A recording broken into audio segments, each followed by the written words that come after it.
হজের মৌসুম চলছে। হজ নিয়ে ইসলামের আকীদা জানতে চাই।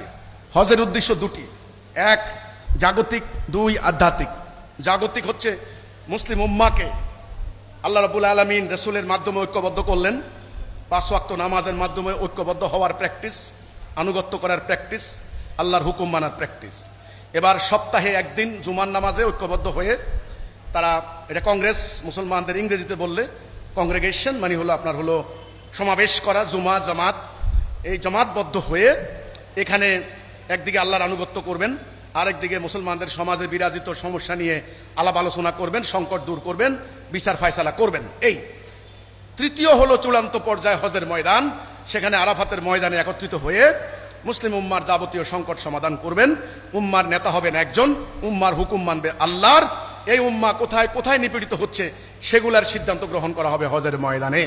হজের জাগতিক দিকটা হচ্ছে মুসলিম উম্মার বার্ষিক সম্মেলন।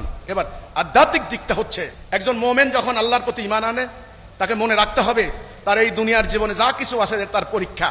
হাসরের দিন তার সামনে দাঁড়াইতে হবে, দুনিয়ার কোনো কিছুই থাকবে না, শুধু থাকবে তার আমল, ঈমান এবং আমল। সে যখন হজের ময়দানে যাবে, লাব্বাইক আল্লাহুম্মা লাব্বাইক লা শারীকা লা ইন্নাল হামদা, একথা বলে আল্লাহর প্রশংসা গেয়ে গেয়ে লাব্বাইক, এক প্রস্ত সাদা কাপড় নিয়ে যাবে। দুনিয়ার কোনো সম্পদ নাই, গহনা নাই, কোনো মারামারি নাই, মাথা কামিয়ে যাবে এক নিয়তে শুধু আল্লাহর জন্য। এটা যেন হাসরের ময়দানে আল্লাহর সামনে দুনিয়ার কর্মকাণ্ডের জবাবদিহিতার মহড়া।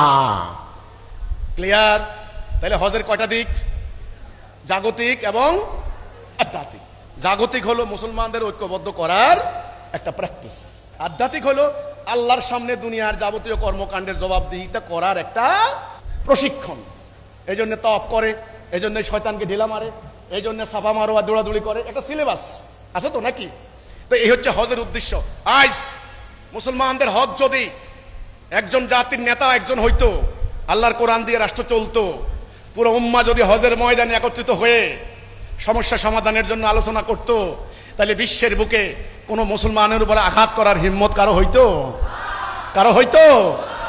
দুর্ভাগ্য, আমাদের জাতীয় নেতারা সংকট সমাধানের জন্য যায় নিউ ইয়র্ক জাতিসংঘে, আর আমাদের বুড়া মানুষগুলি বেচারারা হজ করতে যায় মক্কায়।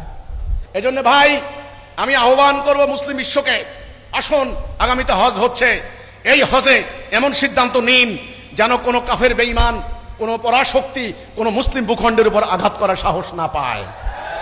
এই সিদ্ধান্ত নিন। কারণ হজের থেকে আসার সময় আপনারা জানেন হাজী সাহেবরা কোরবানি দেন। এই কোরবানি কিসের কোরবানি? মালের কোরবানি, জানের কোরবানির প্রশিক্ষণ। ইব্রাহিম আলাইহিস সালাম কোরবানি দিয়েছেন ওনার পুত্রকে। এই প্রশিক্ষণ নেন না, দেখেন না কি হয়। এই যে ঢিল মারেন, পাথর ঢিল মারেন, এই ঢিল কাকে মারছেন? শয়তানকে, ইবলিসকে। নিজের দেশে আইসা ইবলিসের আইন মানবেন, এই ঢিল মারার কোনো মানে নাই। এই যে কালো পাথরে চুমা খাচ্ছেন, কেন চুমা খাচ্ছেন? এটা হলো ঐক্যবদ্ধ করার একেবারে ন্যূনতম চেষ্টা। কাজেই যেই পাথরে সবাই মিলে চুমা খাই, সেই মুসলমান কি মারামারি করতে পারি?